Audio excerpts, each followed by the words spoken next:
Yun na.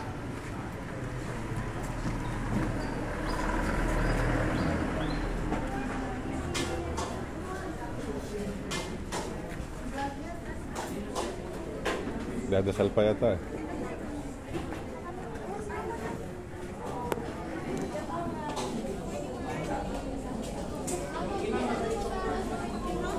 Kakain muna tayo. Kumain na ba kayo?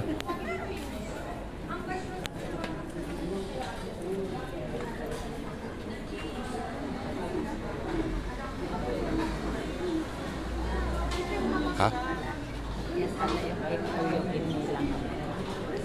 Ayun yung ICT.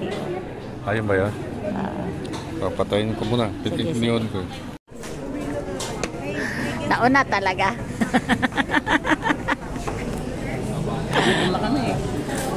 Parang ano ah.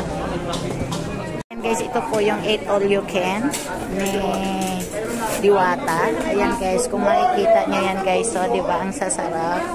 Oh, ayan guys, oh, yung mahilig siya. Oh, ayan. Oh, ayan oh. 8 all you can, ayan. My favorite bulad. Ayan. Grabe. Oh, yan oh. Oh.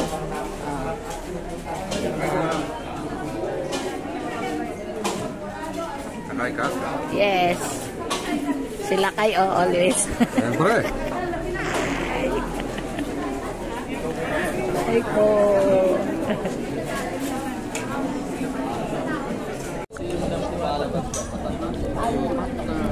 Hello! Malapit ng birthday nito. Oo, 29. Ay, alam na birthday ko. Pinadagay ko naman araw-araw. Hello, magandang umaga. Ayan. Hindi malalaman. 98. Para to, mga big time na... Madam. The famous lakay. The famous na. Lahat po ng mga... Good morning sa inyo lahat. Kailangan namin kumuha, bigyan kami ng Ayan, hello! Sa lahat po ng mga follower ni Madam Aura, maraming salamat po. Itulungan namin yan ng napakabuting nanay, mama, dahil talagang ipinaglalaban po niya ang mga magulang kung gaano kahalaga ang mga nanay. Kaya pahalagahan mo natin. Kaya proud na proud ako na naging kaibigan natin, si Madam Aura. Advance happy birthday, Impacta. Maraming salamat, engineer. Kaya ito pa yung isa pa, oh. Lakay daw. Ay, sorry. Di ba, Arlene? Ay, good morning. Maganda si Madam Aura. Madam Aura, meron kang kamukha na vlogger. Islangga. Oo. Na Pulis. magandang ugali. Pulis. Hello! Sa mga gusto magpa-release, ayun po si Lagi ako napagkakamalan. Joke lang po. Maganda kayo? Lagi ako na Kaya pagkakamalan. nakakala ko iba na-remember sa Mega Mall. Mabait. Oo. Ganyan na ganyan. Lagi ako na pagkakamalan nun. Yung Bisaya yon lahat. Welcome Paris. Ayan, i-flex ko naman sa inyo ngayon ang aking anti-breakfast menu, yung mga dishes ko na inyong pwedeng pagpilian. Unahin natin ang ating manok. So ayan, ating manok pa rin tayo. Madam. Pasensyaan mo na rin kasi tawagan ko lagi sa mga followers ko. Mga ka-release. Alam niya nung nagsisimula ko. Pero tinuloy-tuloy ko lang. Nakaalit pa nga ako eh. Alam mo kasi ang unang basher natin is At mayroon tayong spaghetti. Pamilya, no? Mama, no?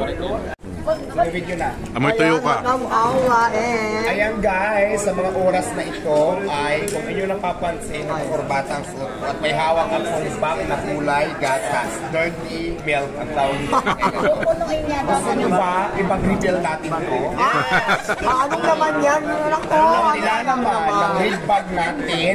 Alam nyo po ba kung kaninong bag ito? kanino yan, mama? Kay Madam Aura. Ayan. Kukunin ko nga sana, kaya lang napalingon siya, kaya mapag-reveal na lang natin. Hindi natin kung ano ang nilalaman. Kaya naman, handa na ba kayo?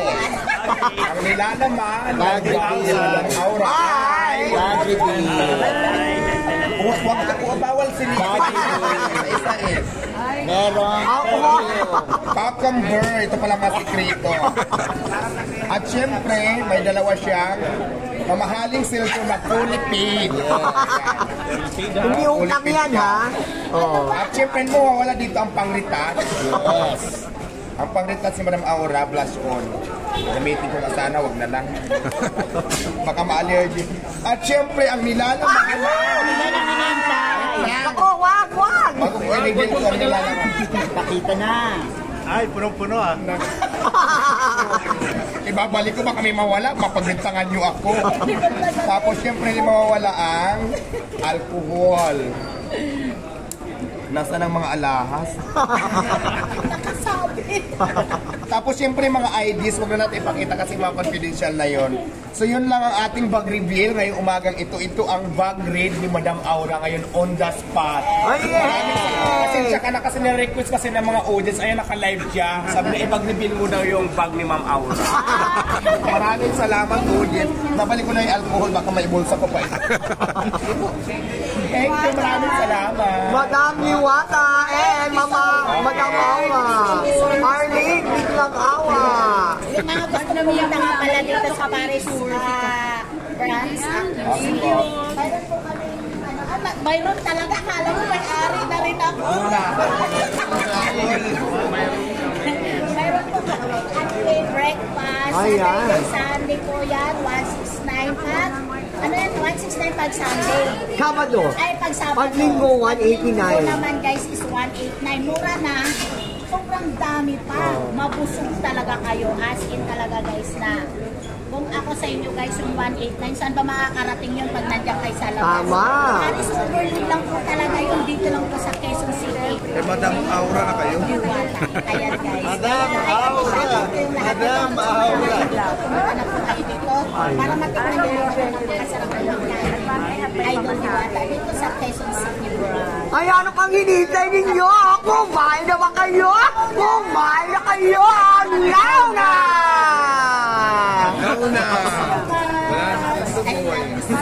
Ay, nakanya ka talaga? Pwedeng sabihin responsibilidad, pero yung ginawa sa yung kabutihan, yung pagsilang sa'yo simula nung bata ka pa, kailangan mo din siguro suklian. Hindi ba nila obligasyon, pero kusa mo yan ibibigay bilang respeto dahil magulang mo yan eh. So yun lang ang comment ko dyan. Di ba? Kasi kung wala yung magulang mo, wala ka naman sa mundong ito eh, di ba? So, palagay na natin yung salitang responsibilidad. Hindi. Pero yung sa sarili mo na lang, yung pagtanaw mo bilang isang utang na loob na tao tayo, mararamdaman mo yan kung ano talaga yung nasa puso mo. Depende kasi yan sa tao. Depende yan sa mararamdaman mo. So yun, para sa akin, siguro yung magulang talagang karapat-dapat nating tulungan. Lalo na kung nakakaluwag-luwag tayo. Kung kaya natin tumulat pa rin. Pero kung wala naman talaga tayo, hanggang awa na lang sa financial, wala tayo may tulong sa kanya. Ipagdasal na lang natin. Magulang pa din natin yan talaga. Diba? Ano pa man ang mangyari, balik ka rin man ang mundo, magulang pa rin is magulang yan. Yun na lang natin isipin nyo. May tanong pa, Mama. May tanong pa. Sir, bilang isang mapagmahal na anak sa magulang, mayroon po ba kayong mensahe kay Carlos? Anong pwede niyong iparating sa kanya? Alam nyo, masarap kasi talaga maging masaya din yung magulang natin. Kasi alam mo, on my own experience kasi, ako dati, nung hindi pa naman ako nakakaluwag-luwag, naawa ko sa nanay ko, tatay ko before, pero hanggang doon na lang. Kasi wala akong pang ano bang support, hanggang awa na lang, wala din naman ako. Pero kasi, di ba, yung mayroon ka ng milyon, tapos hindi naman pwede na yung magulang mo pa yung hihingi ng tawad sa'yo kung mayroon lang. Pero I respect your decision. Pero kung ako lang, magulang is magulang talaga. Ikaw talaga dapat yung magpakumbaba para sa magulang mo. Correct. So, yun lang, di ba? Kasi magulang natin yan eh. Alam mo ba kung ano ang hirap niya nung nagbuntis ka pa lang? Di ba? Alam mo ba na naging 50-50 yan bago ka isilang? Naisip mo ba yun? Tama yun. Alam mo ba kung gaano kahirap ang mag-alaga ng bata bilang isang nanay? Correct. So di ba, siguro kung salitaan lang yun na mayroon kayong alitan, dapat yung ikaw na mismo na anak ang mag-adjust. Kasi nanay mo pa rin talaga yan. Ang laki na ng sakripisyo bago ka naging tao, yan sa'yo. So yun lang. Ano namang message mo sa mga anak na pasaway? Ay, choice nyo na yan. Choice nyo na yan kung maging pasaway kasi ang mga magulang naman talaga, wala yan hiling kung hindi para sa ikabubuti ng kanilang mga anak. Lahat yan diyan nagkulang ng advice, tulong na kaya nilang tulungan, kayang tumulong. Hindi yan sila nawawala ng suporta bilang isang anak. Para mapabuti ang isang anak. Kaya kung anak kang pasaway, choice mo na yan. Choice mo na yan. Thank May you. tanong pa, may tanong pa. Ano ba ang Ang sekreto kaibigan ni mong si Fiona. Fiona naman, alam niyo naman talaga, ever since talaga na medyo nagkaroon na tayo ng business. Kasi si Fiona talaga is my old friend, yung old friend yung nangalakal pa lang kami, halos magkasama kami sa ilalim ng tulay.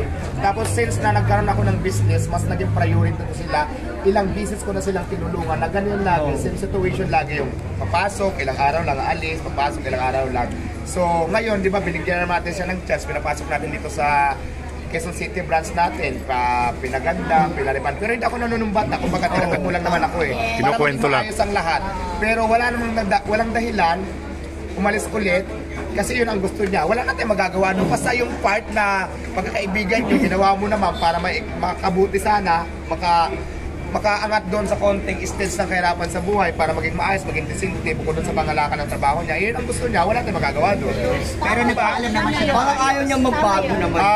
Hindi yata. Sa akin kasi hindi siya nagsabi. Dito kasi sa Hindi na paalam dito naman. Hindi rin. Kasi kayo magkasama eh. Nakita ko na lang, sabi niya daw, di-off na lang. Dalawang araw nang Ngayon, yung nga, sabi niya, di-off lang. Kasi hindi na siya bumalik. Hindi na bumalik. So, anong gagawin natin, di ba? Basta yung part ng pagtulong ginawa na natin, isa na naman yung mga tao kasi, yung part na kabaitan natin, gusto natin silang tulungan, pero kung yung tao na gusto natin tulungan, ayaw tulungan sarili nila, walang ito magagawa doon. Mama Fiona, ito na makakayo ko. Totoo yan. Gamitin mo to.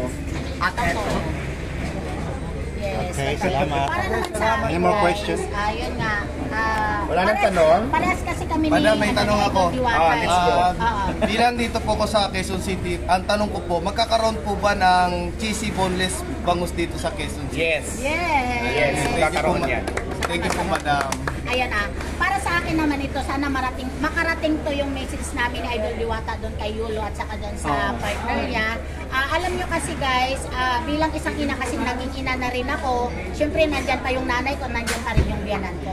Para sa akin guys, mahalin nyo talaga yung magulang nyo kasi hindi nyo naman narating yung kasikatan nyo ngayon kung wala yung nanay nyo. Tama. Kasi nung unang isilang ka pa lang guys, sabi nga nila, ang unang yakap sa nanay, dugo-dugo ka pa lang, nandun pa lang yung anong tawag nito, yung pusod mo bago nila putulin guys, niyayakap ka na ng magulang mo, diba? Kaya ang sabi ko sa inyo guys, mahalin nyo yung magulang nyo, ano man sila dyan, ano man nangyari, ano man ang kasalanan ng magulang nyo, at least patawarin nyo sila. Kung napatawad nyo na sila at ikaw naman isumaman, bigyan nyo naman sila ng kunting karangyaan sa buhay. Kasi noon na naghirap kayo, sana maranasan din ng magulang nyo. Kasi ako naghirap din ako parehas kami ni Idol Diwata. Pero alam niyo kasi guys, sabi ko nga doon sa nanay ko, ayaw pa nga maniwala ng nanay ko pag ako magtagumpay, kasama ko kayo sa tagumpay. Nangarap pa ako Idol. Sabi ko, tuwing nakikita ko yung aeroplano, lumilipad-lipad. Sabi ko sa nanay ko, kayong lahat isaasakay ko kayo dyan sa aeroplano na yan. Anong sagot ng nanay ko? Pambili nga ng bigas, wala tayo, aeroplano pa kaya? Sabi ng nanay ko, di ba? Pero hindi ko yun winala sa isip ko. Kaya sabi ko, dadating ang panahon, magkakaroon din ako at hindi ko kayo pababayaan hanggang nandito. Nang dahil din yun kay Lakay. Yeah! Kaya thank you so much guys, kahit 18 years old lang ako nag-asawa na Isang artist dyan. Kaya nga guys, ayun, sabi ko nga sa inyo, nasa partner nyo yan, nasa inyo yan. Kung gusto nyo magbago yung panahon, kung gusto nyo magbago kayo, ayusin nyo ang sarili nyo. Hindi yung ibang tao ang mag-aayos sa sarili nyo, hindi kayo lang. Hindi kasi wala dito. Okay. Maraming salamat and domo arigatou gozaimasu. Maayo na kami! Maayo po